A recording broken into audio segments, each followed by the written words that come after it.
Hello po muli mga kababayan, mga katambay. Kamusta po ang lahat? Sana po nasa mabuti tayong kalagayan lahat. Magandang araw po muna, tanghali, hapon, gabi, madaling araw po sa ating lahat. Saan man sulok po ng mundo tayo naroon. Maingatan nawa po mga kababayan. At bago po tayo mag-umpisa, siyempre po, maraming salamat po sa mga naagusto po ng inyong pong nagustuhan nyo po ang ating maliit na programang Tambayang Makabayan. Komento po na inyong likod. Ito pong kukomentuhan po natin, samahan niyo po ako. Ito pong kukomentuhan natin nakita ko lang po ito. At ito po isang request po ito ng ating subscriber na pag-usapan daw po natin dahil iba raw po magsalita ito at napakatapang. Ito pong tao na ito na nagbablog din po sa kabila po. Ito po daw ay isang journalist. Journalist po siya mga katambay at isa po yata siyang isa po nating kababayang Muslim din po ito. At napakarami niya pong sinasabi tungkol po kay dating Pangulong Duterte. At talagang masasakit po ang kanyang binibitawang salita. At napakarami niya pong binibintang na mga napakahirap pong paniwalaan dahil hindi po ito dinadala sa korte. Hanggang dito lang po sa programa niya. At napakarami niya pong alam, lalo po sa pagpatay at pati pagbabanta raw sa kanyang buhay. Pero ang tanong ko nga, bakit hanggang ngayon buhay po kayo? Tumanda na po kayo. Napakatanda na po pero napakatagal na sinasabi pong mamamatay ang dating Pangulong Duterte. Pero hanggang ngayon po, bilang journalist kayo, kung talagang mamamatay ang dating Pangulong Duterte, napakarami na po sana pinatay na journalist yan. Di ba? Yun lang po. Ito po, pag-usapan po natin. At ito po, marami pong hamon ito na sinasabi niyan, duelo. May duelo at itong araw na darating itong araw na ito, meron po siyang duelo. May hamon sa mga Duterte. Mahaba po ito, napakasarap po pag-usapan.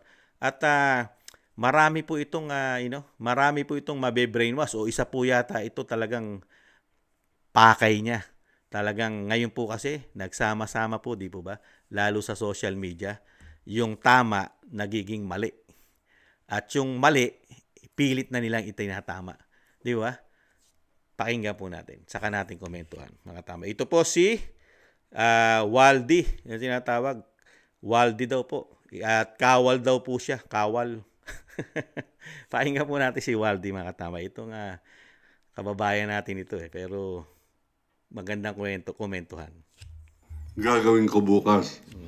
Alam po ninyo, itong duelo ay para po regalo ng tadhana. Bakit? Sentensyado na po tayong papatayin ng mga Duterte. Bakit? Pinatay si June Pala. Dito sa libro ko, nandyan po yung affidavit at kwento ni Arturo Las Cañas kung paano siya inutusan para patayin ang media. Tingnan nyo mga tambay. Sentensyado na raw siya napapatayin. Tapos, nasa libro daw niya yung mga affidavit. Saan niya kinuha yung affidavit? Saan? Sa kwento ni June Las Cañas. Sa kwento. Affidavit. Kwento. Kung totoo po yan, napakatagal na po nakasampa sa korte yan. Di ba? Tao ni Trillanes yan Tauhan ni Trillanes. Si Las Cañas. Di ba? Gusto nga nila isampa sa ICC yan Di ba? Gumawa pala ng libro mga tambay at napakarami niya po pala doon na libro. Doon niya nilagay lahat. Imbis na sa korte niya dalhin, sa libro po dinala. Wala po tayong makukuha ang hustisya dyan, Sir Waldy. Pagka dinala niyo lahat sa libro niyo, dalhin niyo po sa korte. Doon po ang tamang proseso. Dahil napakarami niyo po pala alam na lalo sa pagpatay, pati sa buhay niyo. Pinagbabantaan pala at sentensyado na po pala kayo. Yan po isang krimen yan. Pagpatay po yan, Sir. Yung po isa kong kaibigan, pinatay din nakaraan lamang na taon. Yan po ay si Percy Lapid. Ano po ang dahilan? Alam na po pala natin. Si Percy Lapid. Mga tama, pinapatay daw po ni dating Pangulong Duterte. Sino po ba ine-expose? Ito po, journalist Sino po ba ine-expose ni Percy Lapid? Di po ba ang Pangulong Marcos? Dahil nga may presidente raw po tayong bangag. Bata pa, bangag na. Yun ang sinasabi ni Percy Lapid Sino magpapapatay kung ang inaakusuhan mo yung nanalong presidente? Sir Waldy. Waldy ba pala ito? Waldy. Pambihira. Alam na pala natin ang ano nito. Ito po pala, detractors po pala talaga ito ng mga Duterte. Dahil alam na po natin. Tingnan nyo po.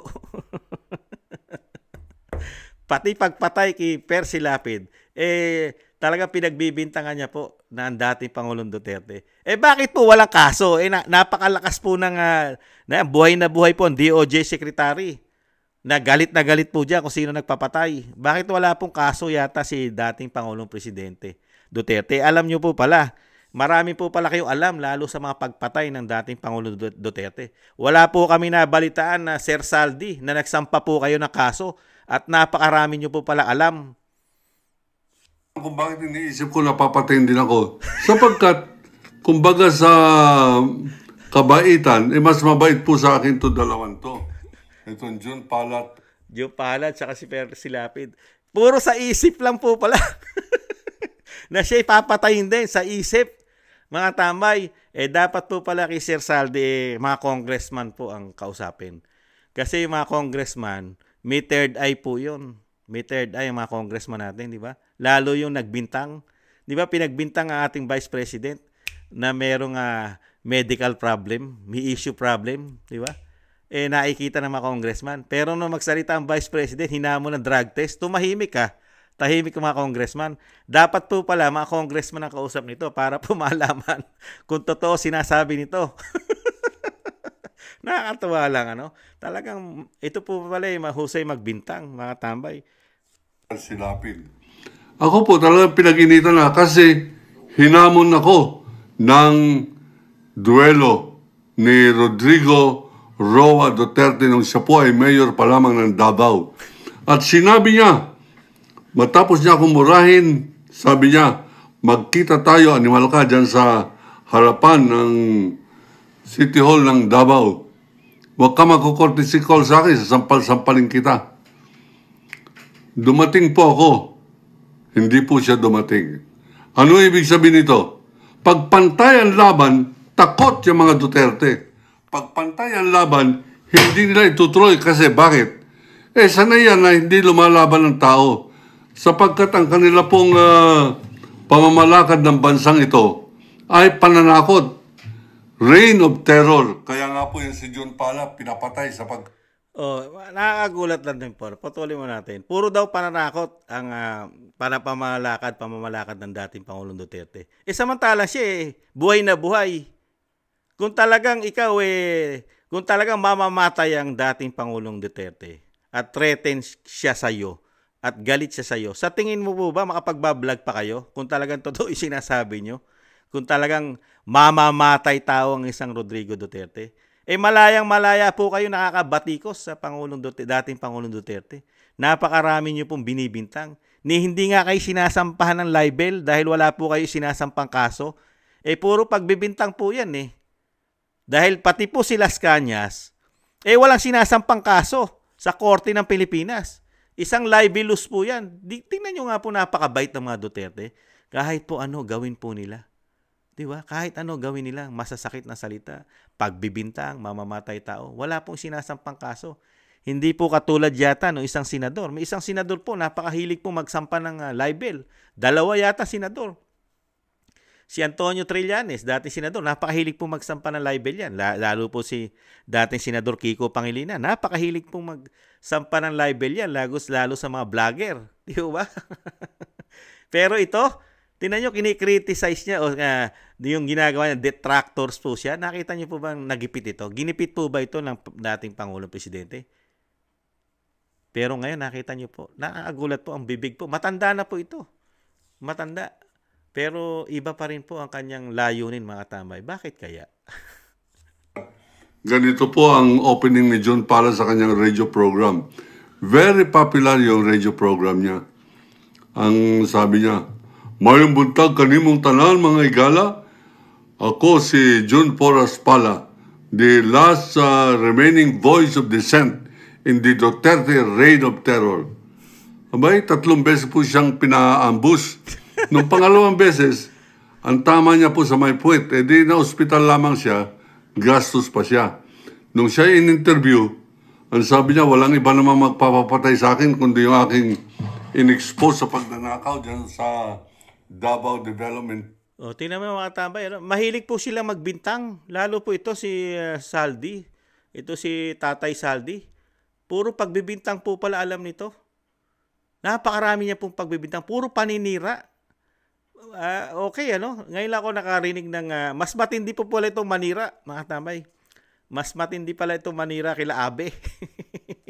Saka doon sa taga Bicol, yung nagtitinda ng pampapogi, mga tambay, no? Sa kila Jarrett, di ba sila Jarrett, sila Christian Isguera, sila Llamas, yung grupo nila Llamas, mas matindi ito. Dahil ito talagang direktahang pinagbibintangan ng mga pagpatay at pagbabanta ng buhay ang dating Pangulong Duterte. Mas matindi ito si Tatay, si Tatang. Mga tamay, pahinga pa natin. At saka yung tungkol sa basura na 1 milyon araw-araw ang kontrata paghakot ng Maynila ng basura, samantalang sa Maynila 500,000 lamang a day ang paghakot ng basura. Pero doon po sa Davao, 1 million a day. 360 million. Gaano kalaki ang Davao City? Sir, mukhang paninira po yan. Napakalit ng Maynila. Alam niyo po ba kung gaano kalaki ang Davao City? Ilang doble ng Maynila.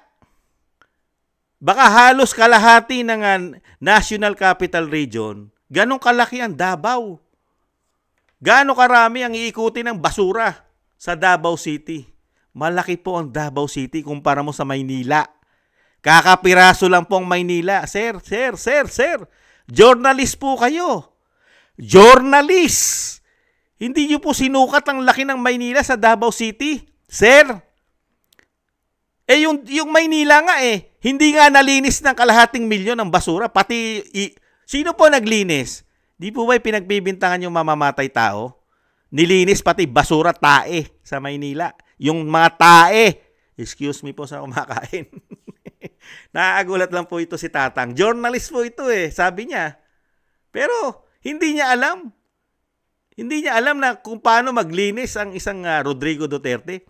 Yung pinagmamalaki niya na matipid daw ang gasto sa basura. Paano hindi titipid? Hindi naman naglilinis ang Maynila. Kasi mismo, napakarungis po. Maglakad kayo sa Maynila. Maglakad kayo sa Davao City.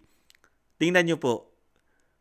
Na-experience. Alam ni, dahil na-destino siya bilang journalist sa Davao. Itong si Saldi. Si Waldi. Si Waldi, mga tamay. Si Tatay Waldi.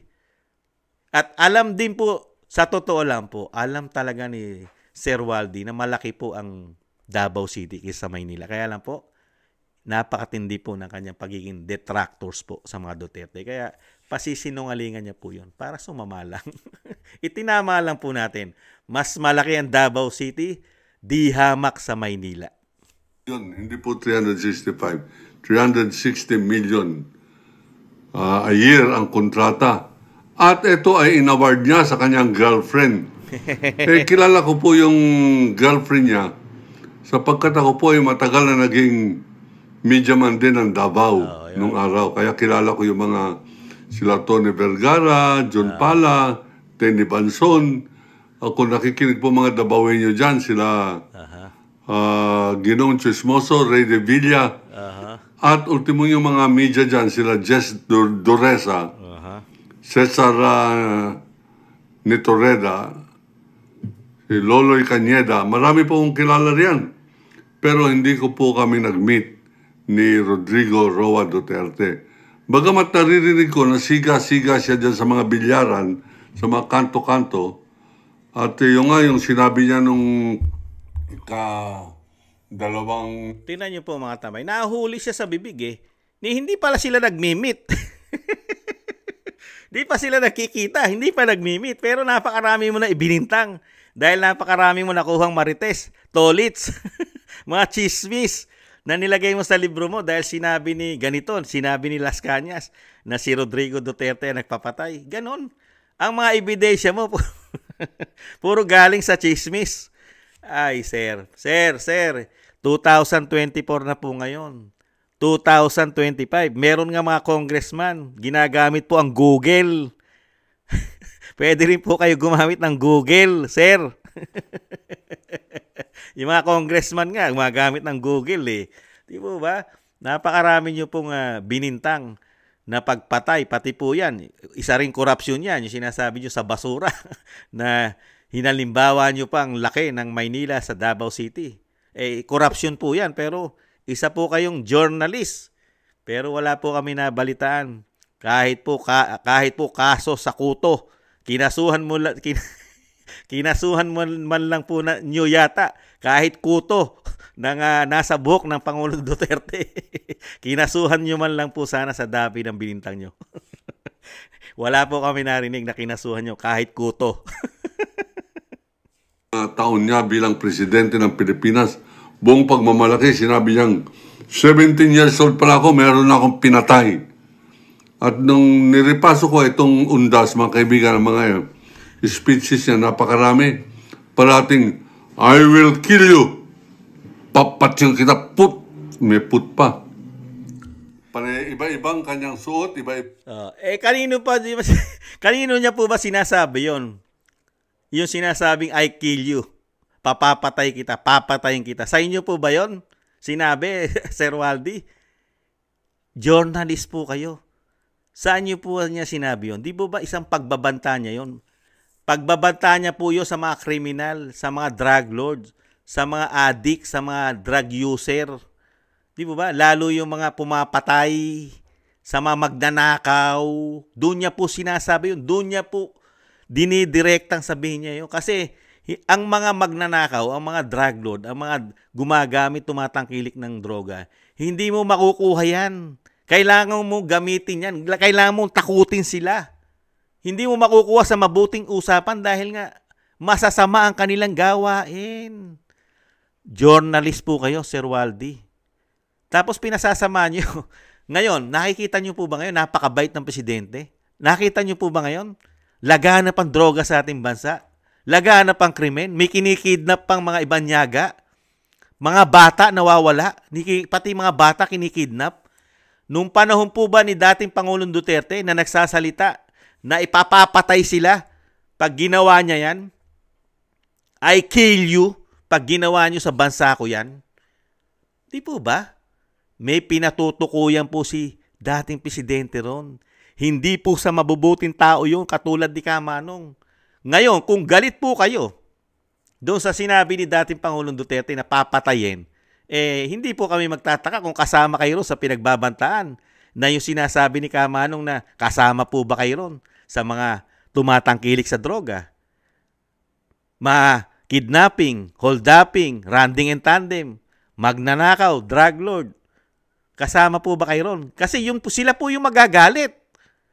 Ang nagagalit po kasi kay dating Pangulong Duterte, yung tumatangkilik sa masamang gawain. Bakit naman po kami hindi galit? Nagtatanong lang po. Tayo po hindi galit pero si Waldy galit na galit. Ang pinagbabantaan ay masasama, hindi naman mabubuting mamamayan. Di po ba? Ang okasyon, ibig sabihin, papatayin kita, papatayin kita, papatayin kita.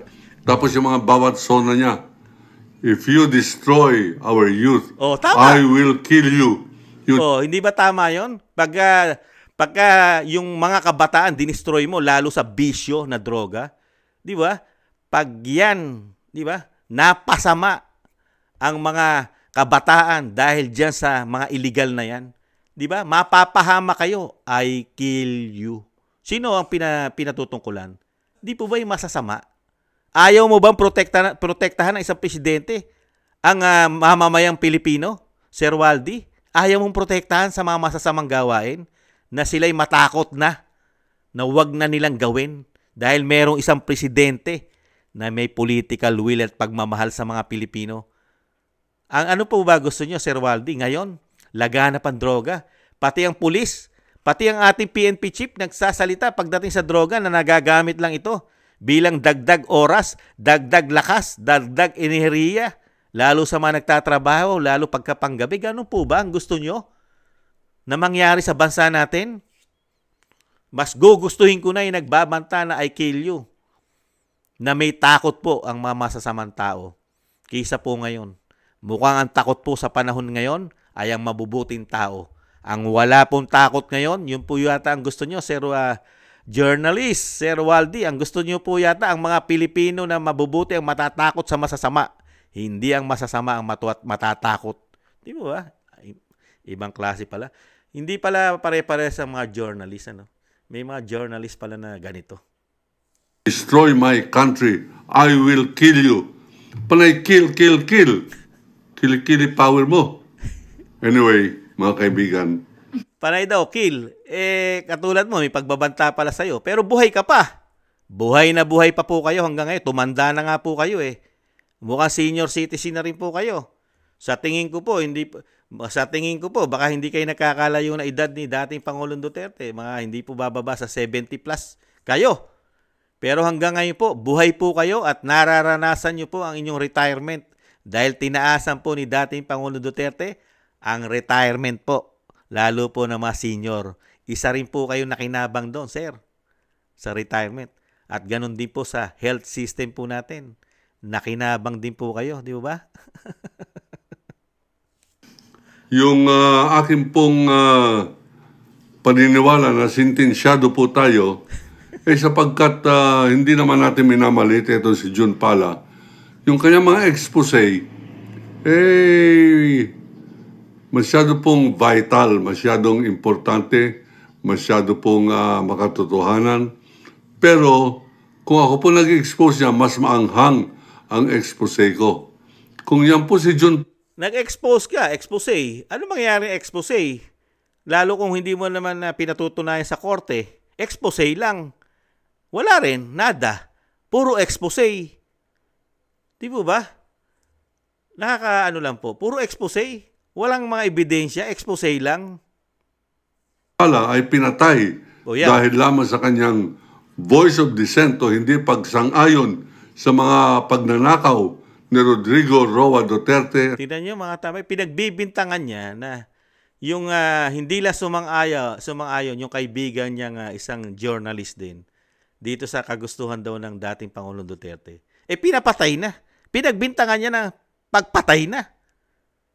Napakabait lang, ano? Napakabait lang po talaga ng dating Pangulong Duterte at mga Duterte, no?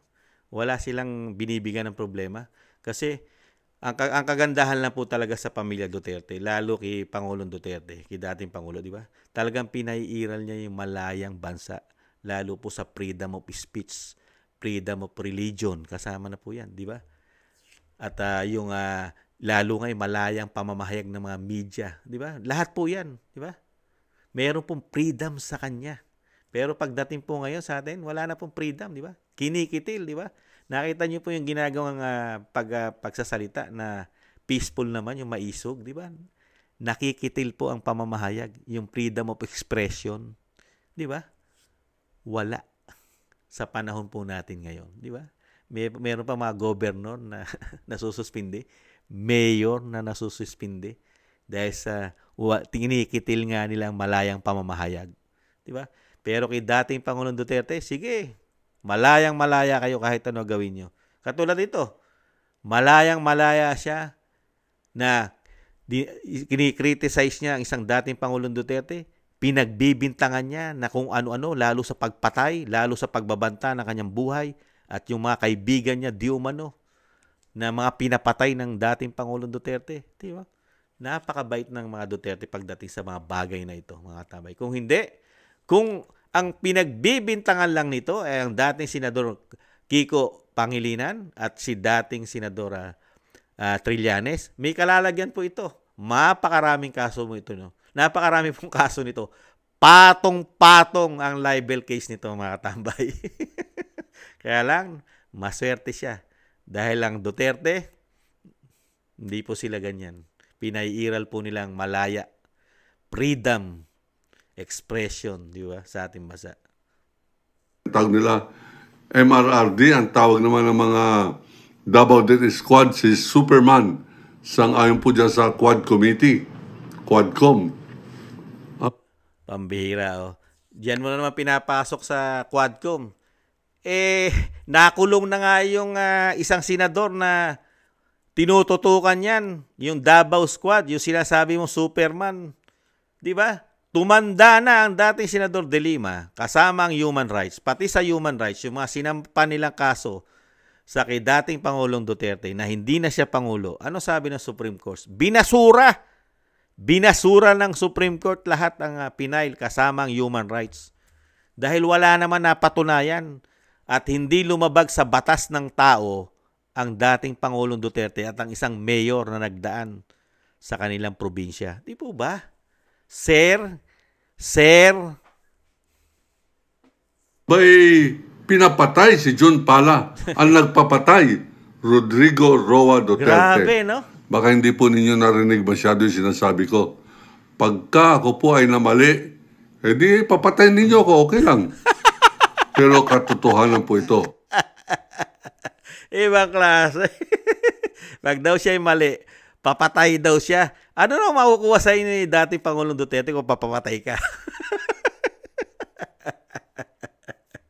Mas mainam po yan. Baka sa panahon po ngayon, sir, at least matanda na po kayo. Baka po kailangan nyo ng malaking kita yata. Malaking kita sa YouTube.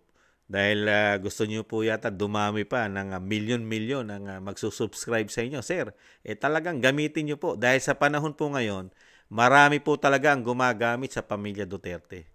Lalo po sa mga detractors po nito. Napakarami po.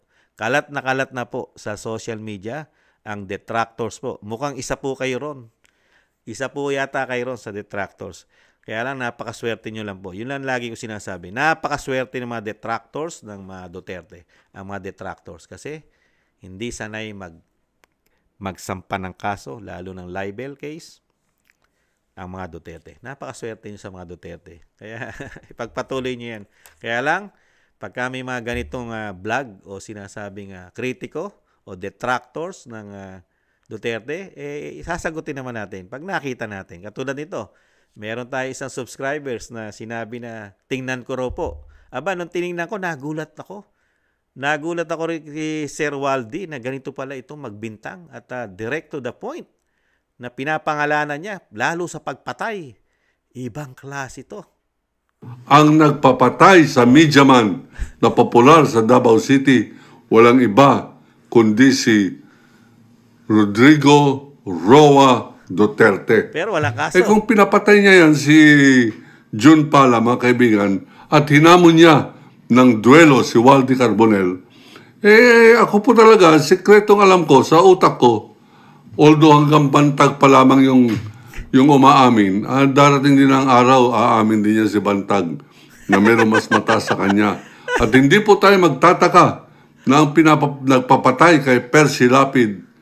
Yan po ang aking statement. Hindi po ako nagtataka na pag lumabas in the future na nagpapatay kay Percy Lapid ay si Rodrigo Roa Duterte. Meron po akong dahilan na isipin na ako po ay pinapapatay na rin ni Rodrigo Roa Duterte. Ano po ang pagkakaiba namin nitong sila Percy at sa John Pala? Meron po akong pagkakataon na lumaban. At yan po ang duelo. Kaya don't deny me the chance to fight for me. Kung kailan po tumanda, saka pa kayo naghamon ng duelo. Ahamonin mo ng duelo. Si dati Pangulo Duterte, minabalda na nga na nagkaroon na ng damage yung kanyang hips, yung kanyang balakang. Di ba? Kaya nga may tungkod siya. Ngayon po pa kayo naghamon ng duelo. Samantalang nung kabataan nyo, bakit hindi nyo hinamon talaga at pinursigi na magduelo? Di ba? Bakit sa vlog? Nag-vlog po kayo, sa akin naghamon ng duelo.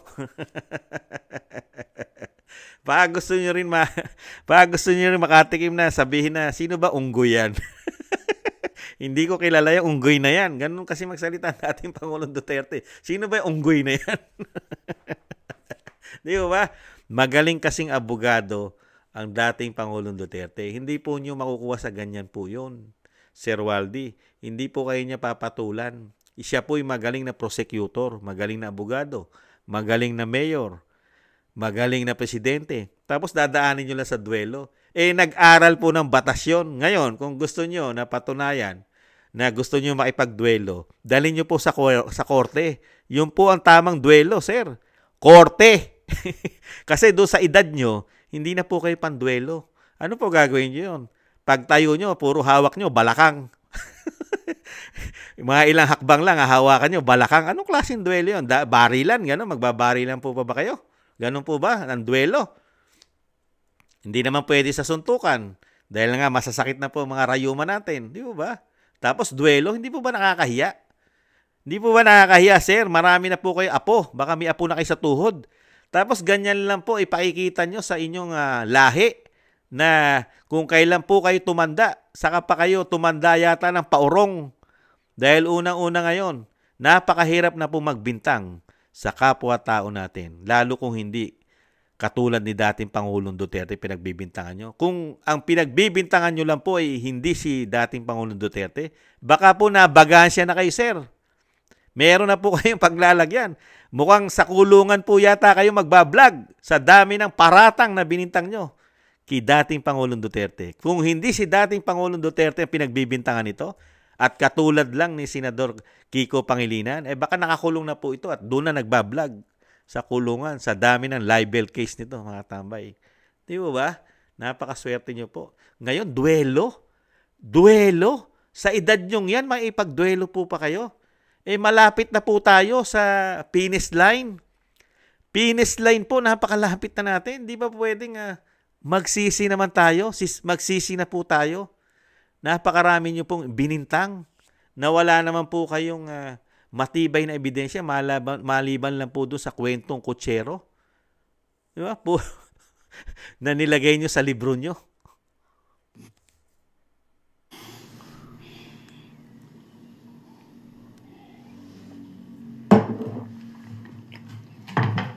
Kaya lamang, baka hindi po sumipot. Kailangan sumipot ka. Duwag. Sumipot kayo. Para pantayin laban. Patraidor kayo? Traidor. Sa mga walang baril. Wawa. 30,000. Oh, 30,000. Sila Percy, walang baril.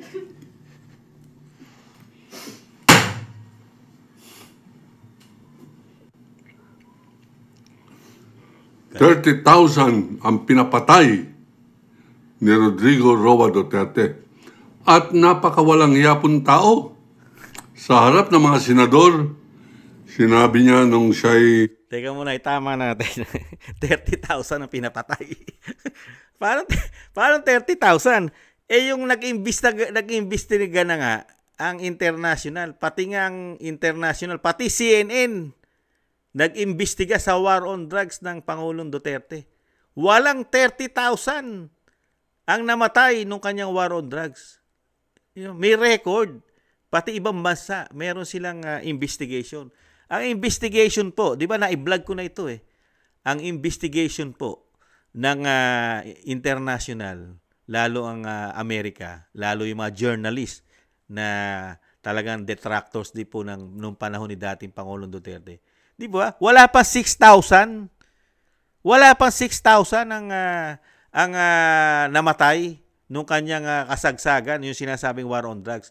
Pero hindi niyo po ba man lang inalam kung ilan naman po ang napabuting Pilipino nung nasugpo at napigilan ng droga? Ilang Pilipino po ang nailayo at naiiwas sa bisyong droga? Ilang milyon? Di po ba? Ilang milyong kabataan? Ilang milyong magulang? Ang makukontrol at hindi na gagamit ng droga sa 6 na taon. Di ba? Kasi ngayon, malaya na naman po ngayon Unlimited na naman po ang droga sa ating bansa kasi marami raw nahuhuli. Di po ba, mga kababayan? Yung ginawa ni dating Pangulong Duterte, ilang milyon po ang sumuko na sila po sa sarili nila. Aminado sila na sila'y adik, kailangan nila magparehab. 1 milyon mahigit, hindi bababa sa 1.5 milyon ng sumukong Pilipinong adik. Wala po sa inyo yun, Sir Waldy. Tapos gagawa po kayo ng numero. Yan po yung numero na yan po yung pinakalat ni Maria Ressa po yata na 30,000 na hindi naman totoo. Pati po ang Senado may record. Di ba? May record ng Senado kung gaano karami At ang PNP, may record, walang... Ay, gumagawa po tayo ng fake news, sir. Fake news yan. Walang katotohanan po yan. Tinanong ni Risa Ontiveros, ano pong masasabi ninyo dyan sa reward system na ibinulgar ni Lieutenant Colonel Royena Garma sa Quadcom? Sabi niya, hindi totoo yan. Bakit pa ako magbayad dito sa mga naging pulis ko na ito, mga chief of police, mga general? Hindi ko kinakailangan bayaran yan. Tungkulin nilang pumatay. Kalahin po ninyo yan. Ganun po ba? Ibig sabihin, Ganun po ba sabi ng Pangulo Duterte? Pare-pares po tayo nakapanood. Hindi lang po siya. Mahusay po siyang journalist na mahusay po. Para po pala itong alam mo yung journalist, pag hindi mo napanood yung isang issue, sanay na sanay po sila mag-twist. Pasasamain po nila pag meron po silang gustong pabagsakin yata. Kailangan nila i-twist ang issue. Pasasamain. Hindi naman po yan ang sabi ng dating Pangulong Duterte, di ba? Sa hearing. Di ba? At yung sinasabing reward system, sila lang may sabi noon. At yung sinasabi ni Garma sa Kongreso, di ba nagka-problema? Pati yung dalawang congressman doon. Yung isang artista, isang pastor, di ba magkakaproblema, makakasuhan pa? Dahil nga, yung ginagawa nilang investigasyon doon ay scripted. Gawa-gawang kwento. Pati mismo yung sinasabing driver na nagbigay, yung driver ni dating Pangulong Duterte na nagbibigay daw, na mismo siya nagdala ng ilang beses na sobre dito sa sinasabi niyo po kay Garma, hindi totoo. Dahil nung sinasabi niya na nag-uumpisa yung reward system, hindi na siya driver at bodyguard ng Pangulong Duterte sa mahabang panahon, since 2008 pa. Di po ba? Tapos sasabihin nyo na may reward system. Doon nga sa kamera, wala nga nang kredibilidad yun dahil merong isang Police Colonel Grijaldo na nagpatotoo na siya mismo kinukumbinsi.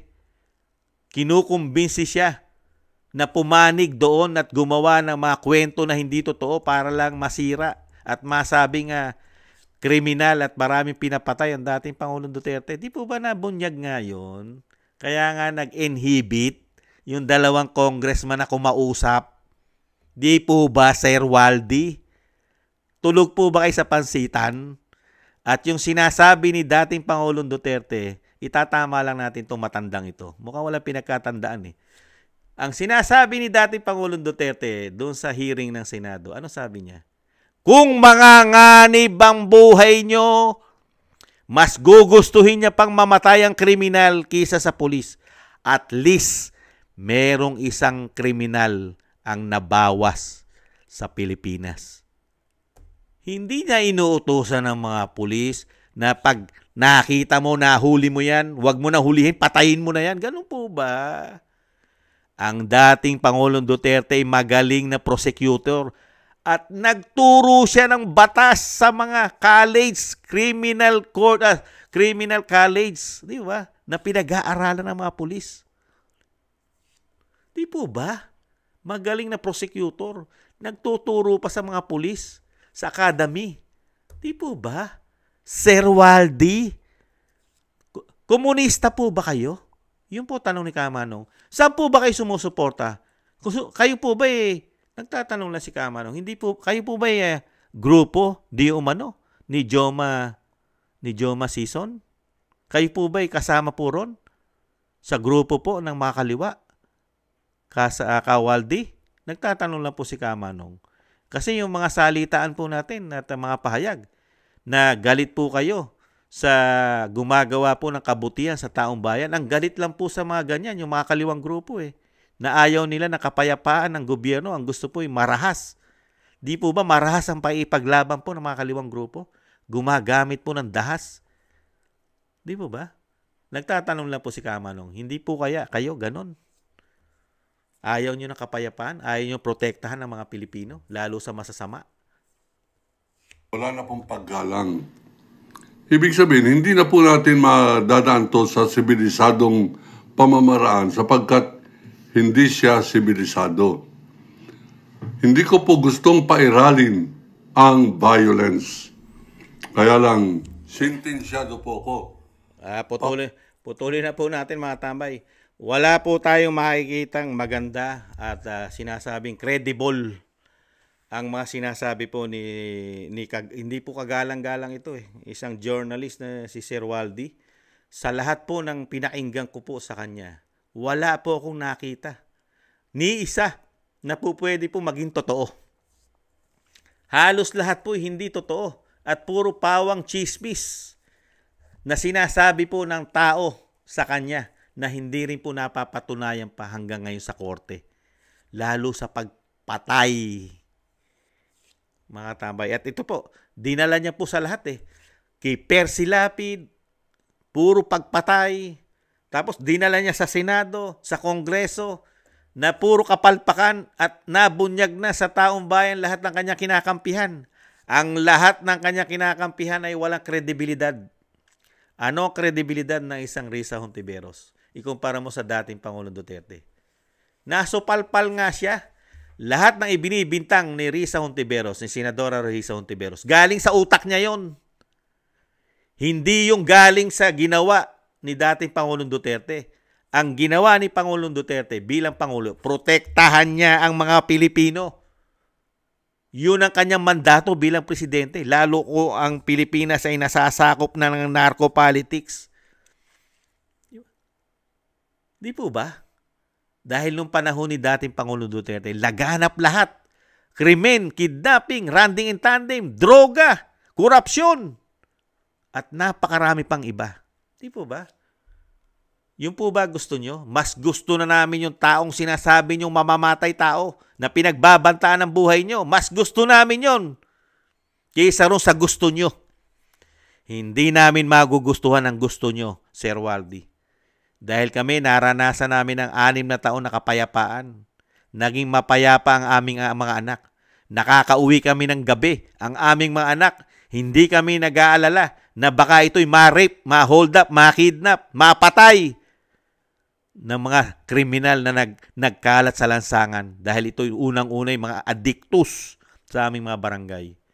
Kami ang nakaranas ng kapayapaan, hindi po kayo. Kaya, pasensya na po, tatay, lolo. At napakatapang nyo po pala, lolo. At sanay na sanay po pala kayo sa duelo. Good luck na lang po sa inyo. At least, good luck na lang po.